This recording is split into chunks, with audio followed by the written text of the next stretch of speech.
He did everything right. He followed the training plan ladder. His strategy was back tested, showing like 70% win rate, historical data.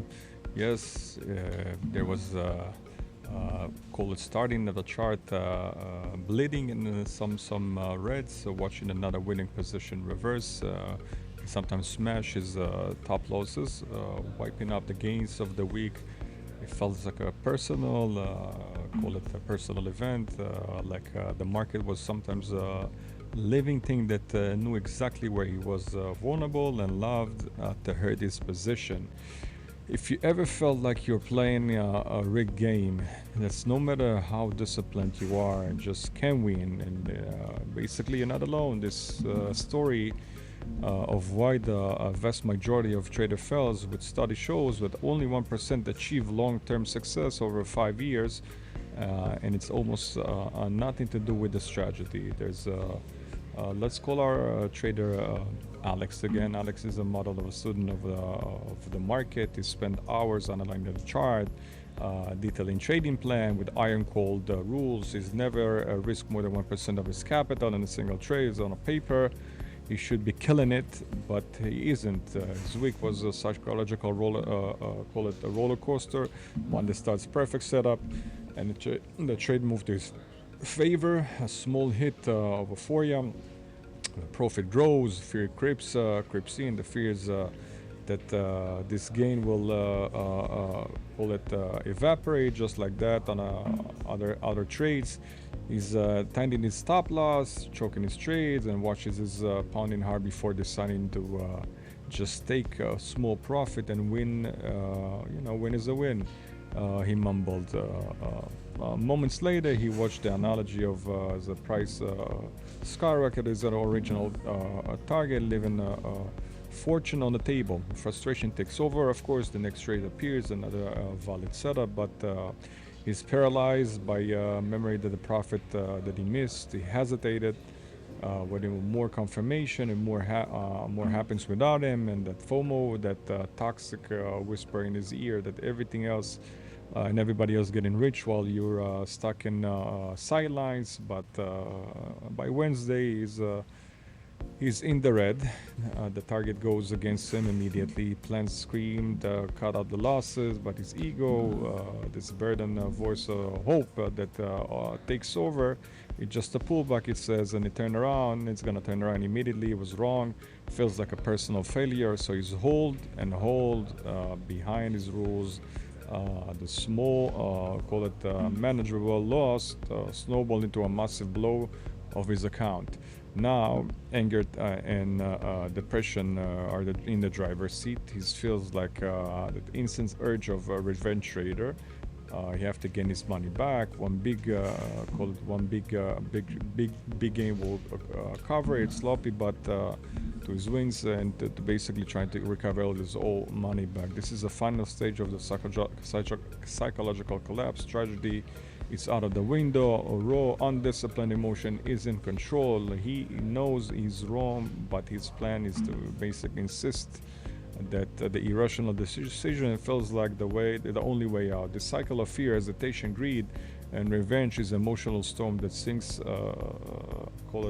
basically sinks in his mind. As paying traders, it's a reason why failure rates are brutally high. Alex is on his breaking point. He's ready to quit, convinced that the game is rigged. They slam his laptop shut, the crushed, and the weight of his failure. He did everything he was taught. He bought the courses, he read the books, he followed the rules. Why isn't it working? In this quite depression of desperation, quote trading psychology Mark Douglas coaches his mind. The market is a mirror, and what you see is basically is yourself. And then it clicked. The market wasn't his enemy. The chart were out. Basically, they were out to get him. The destructive force wasn't out there. It was inside of his own head. His strategy wasn't a problem. The problem was his discipline only exists before the money was on the line. The moments the trader went live, the emotions, the fearful, the greedy amateur took over. He thought the success rate was 80% strategy and 20% psychological. He's headed completely backwards. He realized professional traders wasn't mastering the market prediction; they were mastered themselves. Uh, this wasn't a aha moment, or maybe for him it was a aha moment.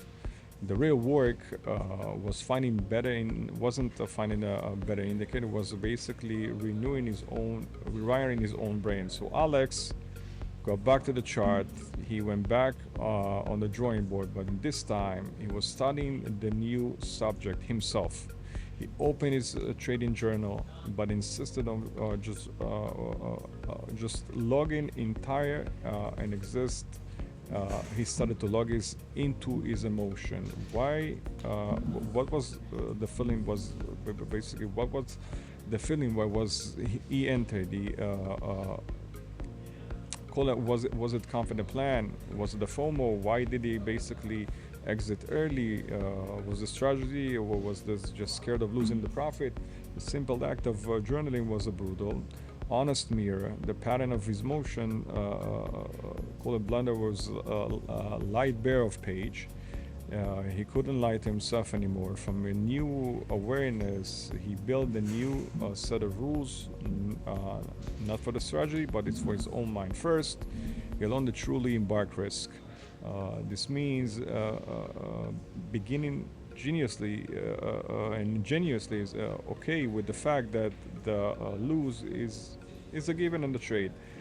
By fully accepting that the fear of losing is a power. Stop loss no longer a source of anxiety, and his planned business basically expanded. Second, he shifted his focus from outcome to process. The goal was not longer make money on his trade. The goal was to execute his plan flawlessly. Uh, did I follow my entire plan? He asked himself. He said yes. Did they set up a stop loss? So the answer was yes. Did they find his target? He says yes. And if they did the three things, the trade basically was all applicable. The trade was success. Whether if he wins or loss, it was a success. This detaches you from self-worth, from random outcome, and building a long-term consistency. Third, you learn to think about probabilities like a casino. Casino doesn't know if the next hand of the blackjack will win or lose, and it doesn't care. It knows that over thousands of hands, its statistic edge will guarantee profit. Alex basically backtested strategy was his edge. And while backtesting isn't the crystal ball, it gives you a confidence that basically over time had the advantage. His job was predict the next trade. He was executing his edge over and over, letting the probability plays out. This mental shift wasn't easy. It took a brutal, self-honest, and constant work. It means that stepping away from the screen when emotions are high, ran high, and using the mindfulness to stay concentrated. But slowly things changed. The emotional high and lows flattened out. A losing trade was no longer a personal failure. It was a data point. A winning trade wasn't a shot of euphoria. It was a plan working as expected. Pause for a second and think about the last few losing trade. Was it really a failure of your strategy? Was it a failure of your mindset of the hit, or was it even a moment? Be honest. Share the biggest psychological struggle in this comment below. Where is the fear? Is it greed? Is it FOMO? It helps you to know where not it helps you to know we're not fighting this, but you're not finding this battle alone. Alex found that a holy grail strategy. He's still used the same simple plan started with initially. The difference is he's different trader. His understanding of the market is basically looks on the market as a battlefield, but the main fight against the flawed human instinct inside of it's basically is inside of all of us. Fear and greed aren't just an idea. They are basically financial predators that cause you to cut winners short. Let the losers run and makes impulsive account destroying moves. Mastering trading is about mastering the market. It's about mastering yourself. It's about building a fortress of psychological discipline, one brick at a time. A tiny fraction of a trade who succeed, or become a tiny fraction of traders who succeed, have a better strategy. Have a better strategy, not necessarily by sticking to the strategy. Basically, doesn't mean that they have a success of a strategy. They are better. They have a better mindset. They faced the enemy in the mirror and they won. And you are willing. If you are willing to do the same hard internal work, you can do it too. If this resonates with you, subscribe, and for more contact on building professional trader mindset. The journey is tough, but the freedom it brings it definitely worth it.